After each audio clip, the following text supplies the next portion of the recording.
Hi everyone that is watching. My name is Alan Mohendo, and this is a presentation about penetration testing and risk management. We shall use NMAP, Nikto scan, OWASP ZAP, and Nessus to discover vulnerabilities of a virtual machine. Process of planning, organizing, and performing a pen test involves 4 phases, which include the planning phase, organization phase, the execution phase, and the reporting phase. This flowchart here shows the entire process from planning up to the endpoint where the recommendations are implemented. There are various reasons why penetration testing is very important. These include identifying the vulnerabilities, validating the existing security measures, assisting in planning for the protection improvement, prioritizing risk management, improving incident response, supporting compliance requirements, providing tangible evidence for security investment, enhancing security awareness, testing new technologies, maintaining customer and partner trust, and uncovering unknown vulnerabilities. Handling failures and following procedures is a critical aspect of maintaining organizational efficiency, safety, and security. This includes immediate response, documentation, root cause analysis, corrective action, preventive measures, review and updating procedures, training and communication, monitoring and follow-up, reporting, continuous improvement. This flowchart outlines a systematic approach to handling procedure failures, emphasizing the cyclical nature of continuous improvements. Key points to remember when handling procedure failures are avoiding a blame culture, encouraging reporting, acting promptly, being thorough, involving the relevant stakeholders, documenting each and everything, and staying proactive. This screenshot shows the result after running an NMAP using the Kali VM on the Metasploitable virtual machine. Running the NMAP, we were able to identify more than 20 open ports on the VM. I further conducted a Nikto scan, and this is the screenshot of the result. The findings included server details exposures, X-content type options headers not being set, outdated version, and many more problems. Other problems were the server was leaking information, files that contained credentials were exposed, and some directories were browsable. I further conducted an OWASP scan, and this is a screenshot.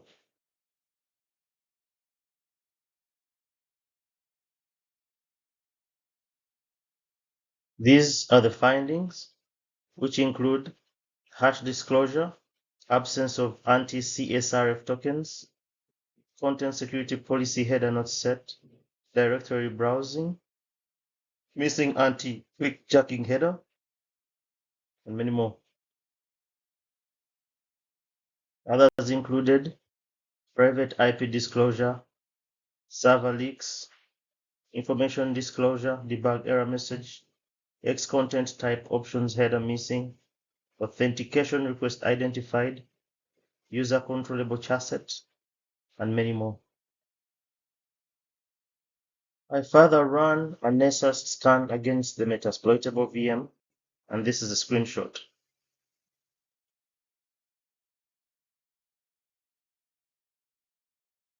The findings included CGI generic local file inclusion, browsable web directories, CGI generic path traversal, backup files disclosure, CGI generic remote file inclusion, and many more. CGI generic HTML injections, HTTP trace track methods being allowed, web server allowing password auto-completion, and PHP exposed PHP information disclosure. The web server was transmitting clear text credentials.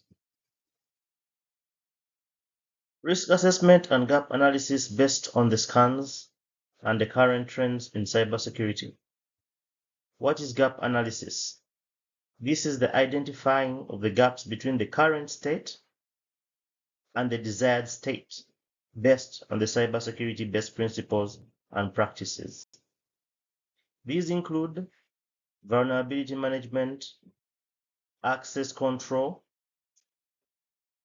network segmentation, encryption, web application security, patch management, security monitoring, and incident response.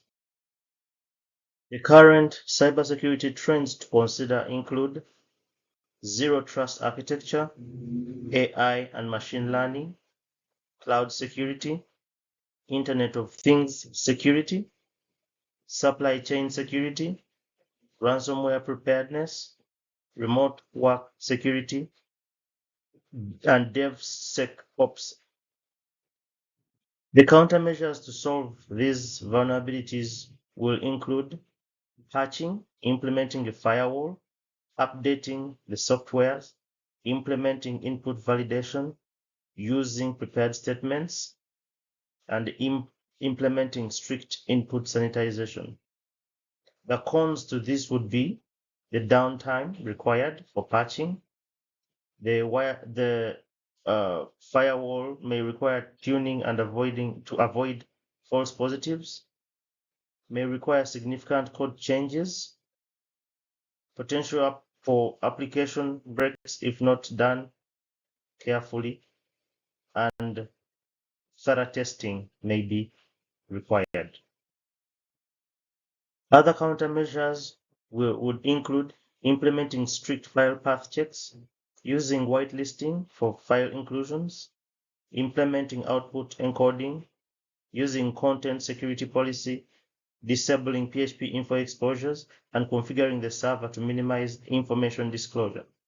The cons to this would be requiring significant code review and changes, may require extensive code changes, may impact legitimate administrative functions, and requires careful configuration to balance security and functionality. Other countermeasures would be implementing a regular patching schedule, using automated patching management tools, implementing network segmentation, using host-based firewalls, implementing TLS for all communications, and using encrypted protocols, e.g. SSH instead of Telnet. The cons to that would be introduction of compatibility issues, requires testing before deployment, can be complex to implement, and may impact existing services. The strategy to establish mitigation of these problems would be, first, categorizing and prioritizing these problems based on their severity and potential impact. Critical would be immediate, which is 24 to 48 hours. High would be short term, 1 to 2 weeks. Medium would be medium term, which is 2 to 4 weeks. And low would be the long term of 1 to 3 months. Immediate actions for critical vulnerabilities would include applying emergency patches for remote code execution vulnerabilities, temporarily disabling vulnerable services without available patches, implementing a firewall. The short-term mitigation for high and some medium priority vulnerabilities would include updating all outdated software, the latest versions, implementing input validation and sanitization for web applications, configuring server settings to minimize information disclosures, and close unnecessary open ports, and disabling unneeded services. Long-term solutions to address root causes and improve overall security would include implementing a robust patch management system, adopting secure coding practices and regular code reviews, implementing network segmentation to isolate critical systems, enhance authentication mechanisms, e.g. multi-factor authentication, develop and enforce security policies and procedures. For continuous monitoring, we need to implement a security information and event management system, conduct regular vulnerability assessments and penetration testing, establish an incident response plan and team, and provide ongoing security awareness training for all the staff. This flowchart illustrates how each component of our strategy contributes to reducing risk and hardening the system, ultimately leading to overall risk reduction. The strategy to establish mitigation of the vulnerabilities identified will include forming a dedicated security team, creating a detailed project plan, establishing clear communication channels to keep all stakeholders informed, setting up a testing environment, provided patches before being applied, documenting all changes and updates thoroughly for future reference, and conducting post-implementation reviews to ensure mitigations are effective. The key considerations would be balancing security improvements with operational needs to minimize disruption, ensuring all mitigation actions are tested thoroughly before implementation, being prepared to adjust the strategy as new information on all vulnerabilities emerge, and foster a culture of security awareness throughout the organization to support these ongoing security efforts. How this strategy reduces risk and hardens the system. Prioritize vulnerability mitigation clauses, exploitable major security concerns, reducing attack surfaces available for potential threats. Comprehensive software updates and patch management eliminates exploitable non-vulnerabilities and improves overall security, stability, and performance. Implementation of security controls provides an additional layer of protection against both known and unknown threats and helps detect and prevent attacks in real time. Network segmentation and access control limits the potential spread of breach if one occurs, reducing unnecessary access to sensitive systems and data, and making it more difficult for attackers to move laterally within the network. Secure coding practices reduce vulnerabilities introduced during software development and makes applications more resilient to common attacks like SQL and XSS. Server and service hardening reduce attack surface available to potential attackers and minimize the risk of misconfigurations being exploited. Continuous monitoring and incident response allows for quick detection of potential security incidents, enabling rapid response to mitigate the impact of any breaches. Regular security assessments help identify new vulnerabilities or misconfigurations before they may be exploited, and also validates the effectiveness of existing security measures. To demonstrate the effectiveness of this strategy, we can look at some quantifiable metrics. Vulnerability reduction. There will be an expected reduction in critical vulnerabilities and high-risk vulnerabilities. The attack surface is reduced due to the closing of open ports and reduction in unused surfaces. Incident detection and response time is improved.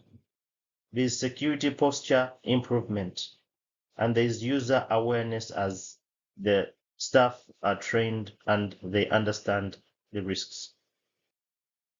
The actions taken to harden the VM included activating the firewall, which is shown down here, the procedure, closing off some ports, disabling the HTTP tracetrack methods. Shown here is the procedure to disable the HTTP tracetrack methods in the virtual machine. And shown here is a screenshot showing some of the ports that I closed off on the virtual machine. This is a screenshot of the initial Nessus vulnerability scan. The second scan shows a reduction in the number of critical vulnerabilities after the implementation of some countermeasures. These tables show the comparison between the expected results and the actual results.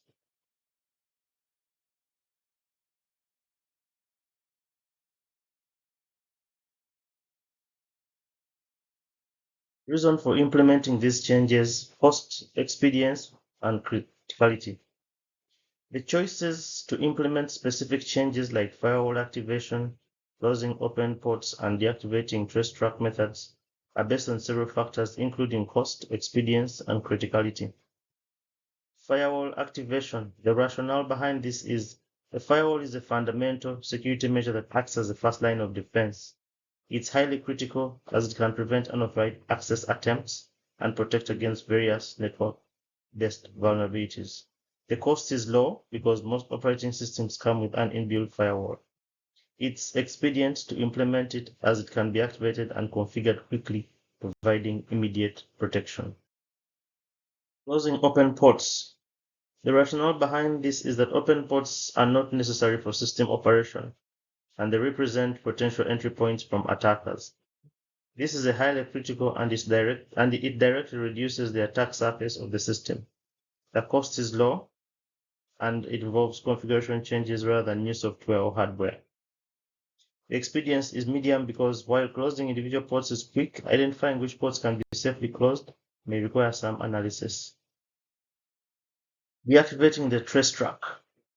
While not as critical as other two changes, disabling the trace track method helps prevent specific web-based attacks like cross-site tracing. The criticality is medium because while it's an important security measure, it addresses a more specific vulnerability compared to the broader protection offered by firewalls and port closures. The cost is very low as it typically only requires a configuration change in the web server settings. It's highly expedient as it can be implemented quickly with a simple configuration change and a server restart. The image on this slide shows a comparison of the implemented security measures.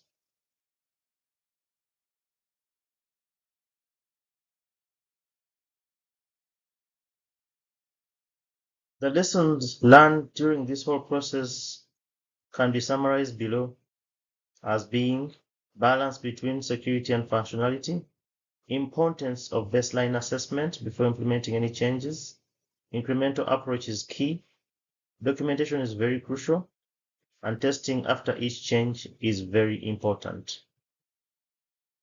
Other lessons include customization of security measures, importance of user awareness, continuous process, and value of security tools.